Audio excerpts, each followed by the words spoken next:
Hey, everybody. Paul Gray here. Thank you so much for joining me for another edition of Grace to All. And I think you're going to be really blessed and excited, and a whole bunch of different words that I can't come up with right now when you hear this interview and the next two or three with our guest, Emma Davis.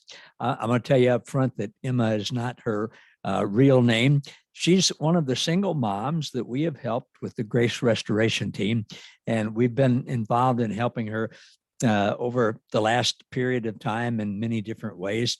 And I want to protect her identity, but I also want you all to see what happens, what a difference it can make in someone's life when they're helped, not only financially, which can seem to be the most pressing needs and with health issues, but then also spiritually and relationally. So I want to start out just by saying hello and welcome, Emma. Hi, Paul. Thanks for having me. Thank you so much for being with us. And I want to, if you would just start out by telling people kind of a summary of where you are now, Emma, maybe in comparison to where you've been in the past, and then we'll jump back to after that we'll jump back to your background and so sort of give people the backstory. So, how would you describe your situation now? Sure. Well, I tell you, it's like the difference between light and darkness. Life used to look very dark and pointless to me. And now I see the beauty in life and I want to live and I'm excited to live. I have joy in my life again.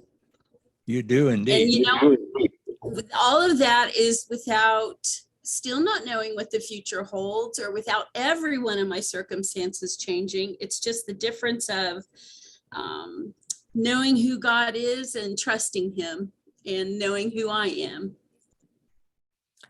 And how is that, what's brought about that change? Reading the Bible through different eyes, for one thing, learning to see it through a lens of what Jesus has revealed about God, our Father. Instead of, I grew up with a lot of exposure to religion and learned all about the, angry, vindictive God who was going to get you if you didn't live just right. And so I used to have a pretty warped perception of him. And now I know that he's all good and all loving all the time. Boy, that makes a big difference, doesn't it? It makes a huge difference. Yeah. Well, let's and we'll later on we'll talk about that and some of the insight that you have now. But so our listeners can relate to the whole situation, which everybody's story is unique. It reminds me, I wrote in Convertible Conversations that everybody has a story. And certainly everybody does. They're all different. And I don't, in telling anybody's story, including my own, I don't want to try to shock people into thinking that, my story or yours or anybody else is the worst there's ever been. It's just our story. And so what we do through the Grace Restoration Team is to help single moms who need help, first financially and then spiritually and relationally. So you have been a single mom for a while. Tell us what your situation was like. And just give us a word picture, if you would, of what your life was like when you were maybe in your deepest time of need. Okay. It's been a long journey to get to this point, and I've certainly experienced some real poverty. I don't really need to share all the details, but I will tell you it took a long time and going through a lot of hardship to get to the point where I felt like I was standing on my own 2 feet. Just briefly, I left. I had to flee an abusive marriage, and I left with only a few bags of clothes and my pictures and my computer, which was all we could fit in my dad's car. Right away, I started to work on my future After a brief stay in a local homeless shelter, I got an invitation to rent a basement. So that was the first thing. Then I got a job. After a few months, I was able to buy a car. Then I rented my apartment, which was the first place I've ever lived in my entire life that was just mine. This was the first time I'd ever lived alone. And I'm, let's just say, well into middle age. I was proud of the progress I had made, and life was mostly good at this point. My job was very physical, so I was strong and healthy and getting more and more fit by the day. And outside of work, I was hiking and swimming. I'd go help my parents with yard work and housework. I just led a very active lifestyle. Want to just stop you there for a second, Emma. Tell us what it was like living through. I'll use the term poverty with what it was like with your kids going to the laundromat and things like that. Just so people can get a mental image of what it was like there. Well, most of the time we didn't have a car because all we could ever afford were old cars that constantly broke down. So I would do things like pull the laundry, kids holding a kid with each hand and pull the laundry in a wagon to the laundromat. I had to pull the kids. I stayed home until my youngest one was about 4, but then I did have to put them in daycare. So I would pull them in the wagon to daycare, my youngest 2, and then continue to walk to work. And I tell you, I remember a time that it was just pouring down rain. So of course I would put the only umbrella over the kids. And so I had no choice but to work looking like a drowned rat all day long. I mean, I was as wet as if I had jumped in a lake. So things like that. Yeah. Well, I appreciate you sharing that. Store. Yeah. Yeah. All right. And so then back to where I interrupted you, you were starting a new part of your life and being in your own apartment and all of those things. Yeah. And then what happened? Then COVID hit. I was an essential worker and I kept working through the pandemic. So I was right there on the front lines every day. After being exposed by a coworker who tested positive and then having to quarantine for 14 days, I switched to a job with another company simply because they offered me work from home, that I could, once I was finished with training, I could work from home full time. However, once I finished training, they rescinded that offer, saying they had enough people working from home. And I was forced to report to a very large call center every day. Unfortunately, just a few months later, I was again exposed to someone with COVID. Although I initially tested negative, I soon developed all of the COVID symptoms. I wasn't hospitalized, but I got very sick and developed several secondary problems. I tried to go back to work after the second quarantine, but I just wasn't well enough and was forced to give up my job.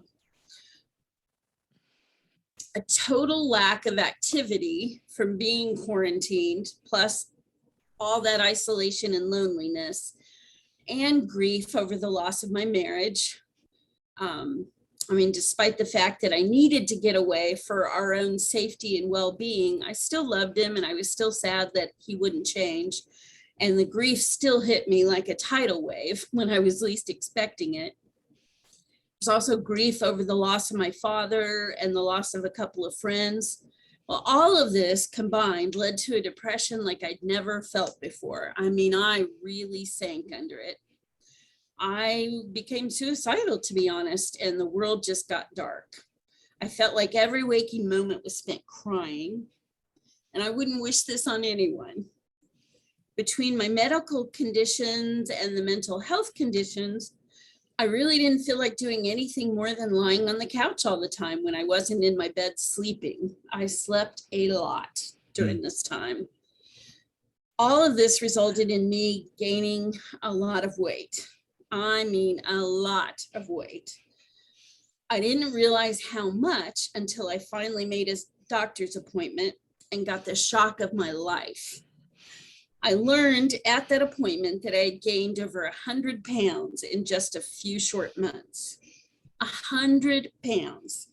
I burst into tears right then and there at the doctor's office, the poor nurse trying to console me. Mm. I mean, I was so ashamed. On top of my depression and grief, taking on this shame wasn't a good thing. I'll bet it wasn't. No. And things probably didn't get better. They probably got worse. That's right. Unfortunately, my health continued to decline, and I was diagnosed with just a whole list of things, including diabetes. Some of the more serious things I've dealt with were blackouts and seizures. Some days I'm steady enough to get around on my own if I take it nice and slow and rest a lot. But most days now I have to use a cane or even a walker. So all of this means that it would be very difficult for me to work at a traditional job. It's really hard to picture myself going somewhere every day and clocking in and out. I mean, it's hard for me to do normal daily things like shower and dress. And my doctor has instructed me not to drive any longer because the passing out and seizures are so unpredictable. Well, that limits going out and looking for a job, doesn't it? It does. It really does. Yeah. You know, I've tried to figure out what can I do. And this system isn't easy. I understand now how people fall into gaps in it. I mean, I applied for unemployment, you know, like people do right away after leaving my job in 2020, but I had to wait weeks and weeks for a determination and then was ultimately denied. Then this year I applied for disability and I was denied that as well because I have a list of things that combined incapacitate me rather than having one clear-cut thing like blindness or cancer.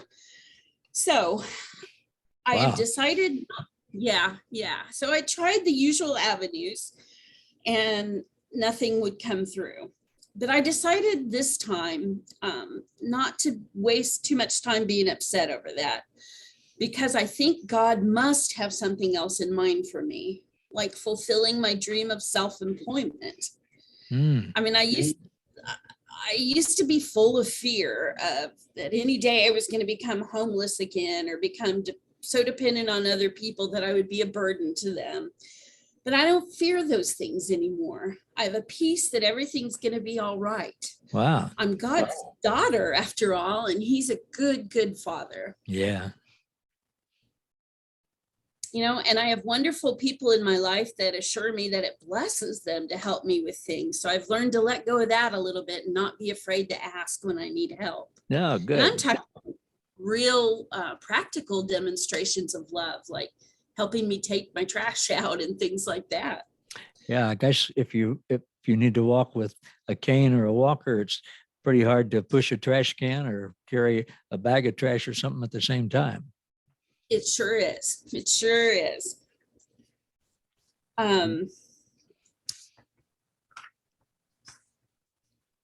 So that's the basic background that kind of brings us up to where I am now health-wise. I'm still under care, still have a ways to go, but you know, I still believe God is gonna heal me, and I know that He has good plans for me. Well, I know that He does too. So I would imagine, Emma, that sometimes people say, you get together with somebody you haven't seen for a long time or whatever, and somebody says, well, how are you doing? They find out your story and they go, well, you know, how do you get by? I mean, what have you done to, how do you take care of bills and stuff like that? I do get asked that a lot. That's a great question. So I had some savings and I've now, of course, totally used those up. The 3 stimulus checks that they sent out helped a lot. And I got one good tax refund. Of course, now I don't get them the last 2 years because I haven't worked. There was a nonprofit in Colorado that I think you might have kind of based your group on that helped me with 3 months worth of rent and utilities while I was waiting for some other things to kick in. Yeah, that's So that was Inspire 100, right? With Mike Popovich. Inspire. That's right. That's right. Yeah. Nonprofit out of Colorado. And my church helped me as much as they could, but they're a very small church without a lot of income. And nobody in my family has much money, especially my mom. And she helps me out by letting me come over and do my laundry at her house. But financially, she's retired and living on Social Security only. So I can't ask family for that type of help. Yeah. But when Inspire 100 helped me, it took away the immediacy of me being evicted or getting utilities shut off. And so that freed me up to look for some other more long-term resources. I found out about KERA, KERA, which is a state agency with millions of dollars in funding from the federal government. They help people who ended up in hardship due to COVID. And I qualified. Yeah. They've now paid for almost a year's worth of rent, electricity, water, and internet service. And I can reapply every 3 months and they'll pay for an ultimate total of 18 months before I'm capped off. So that's been a huge help. Yeah. Yeah. And I was able to apply for and receive food benefits. And then I found several other things through Heartland Community Health Center where my doctor is. Good. They placed me at the lowest end of their sliding fee scale, and then I get requalified yearly, which means the lowest possible health care for someone with no health insurance. But the care is high quality. Good. So I'm also able to see a mental health professional there for therapy at just $10 an appointment. Wow. And that's even lower than our local mental health agency. Good. Yeah. They were able to help me navigate the disability process, even though they couldn't control the outcome.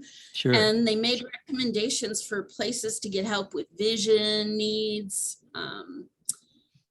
and my prescriptions. That's probably the best part. I went from maybe occasionally taking an Advil to having to take 10 pills a day and give myself weekly injections. So you can imagine what all of that costs. But Heartland has a new pharmacy with a program that they put me on, and I paid just the tiniest fraction of that cost for my medicines. For diabetes stuff and test scripts and all testing. Yeah. Wow. Yeah, the injection alone retails for $1,000 a month, and I pay maybe, I think it was less than 10 for a 3-month supply. Really? So that's how much they saved me. Yeah, wow. It's great. What a wonderful help. Yes. So with the help from the Grace Response team and Inspire, and with KERA paying my rent and utilities, I've been able to use the money from the Grace Response team for my medical bills, paying for prescriptions, and all my other expenses like maintaining my auto insurance and paying my renter's insurance, my monthly cell phone bill, things like that. And you've also helped me find, the Grace Response team has also helped me find admin work that I can do from home. So that's been great. And, just feels good to work to support myself. Sure. And I hope to grow that into fully supporting myself. Yeah. Good. Well, it sounds like you've gotten good at finding different kinds of resources. I have. I tell you what, I am really good at finding resources, and I've helped other people with some things like housing, seniors, help, getting identification when they don't have any, things like that. So if anybody would like help with resources, get in touch with Paul and he'll pass it along to me, and I'll be happy to share the ones I know about.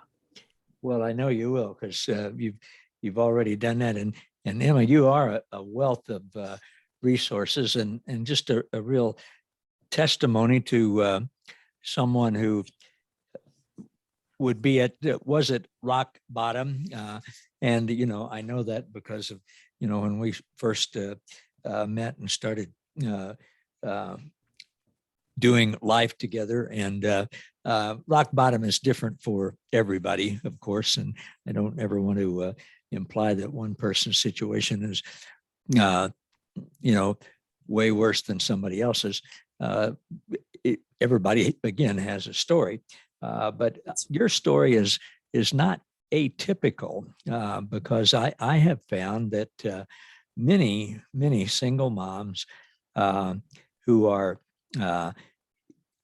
in a situation where, because of whatever in their background, they're either not in a position where they can work because of taking care of kids, or if they are fortunate enough to get a job, then when the kids get sick, and if they don't have any family that can help or friends, they have to take off work. Sometimes employers are okay with that, but sometimes they're not. And if you take off too much work, then you not only lose your income, but you lose your insurance, and you lose the kids' insurance and all of those things. And from what you said, you were in somewhat of a similar situation like that, with having had benefits and stuff and then not having them. And it can just seem like the world's crashing down around you, can't it? Yes. Yeah. And we've again, you are such an inspiration and such a success story, and that the story is not finished. You're you're on a journey. You're on your way, like we all are. That's right.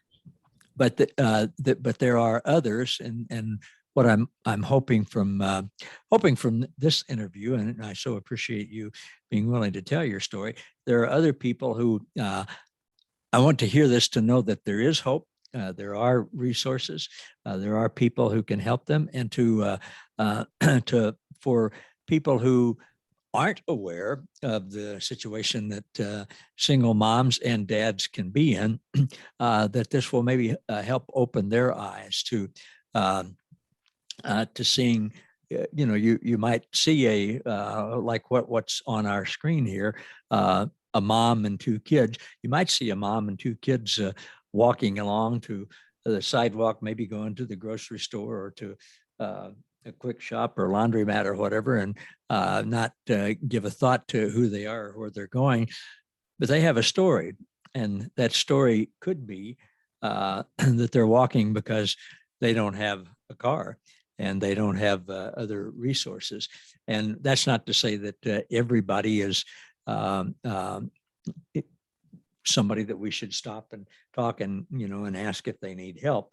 But it is to say, as we've learned, to listen to the Holy Spirit in us, to Christ in us, and the Holy Spirit will tell us, hey, just pray for those people, or no, they're not someone I want you to talk to or help right now. Or maybe they'll say, hey, stop and say, how you guys doing? Is there anything I can help with?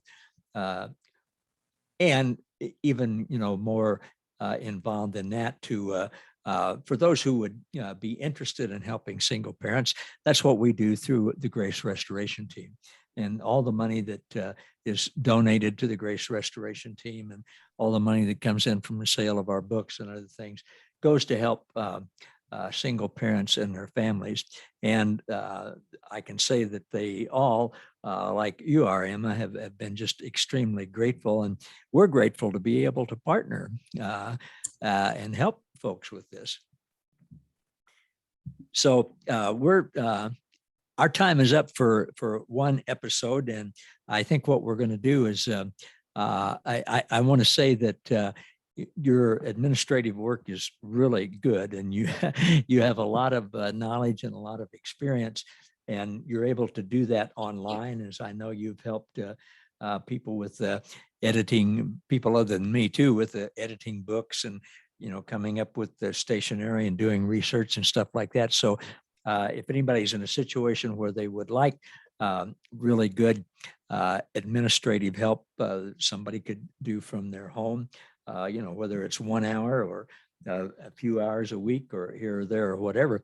If anybody's interested in that and you'd like to see Emma fulfill her dream of being self-employed, you can contact me and I'll work with you and then get you in touch with her real name. And you can see if it might be a good fit there. So how's that sound, Emma? That sounds great. Thank you. I appreciate it so much. You're sure welcome.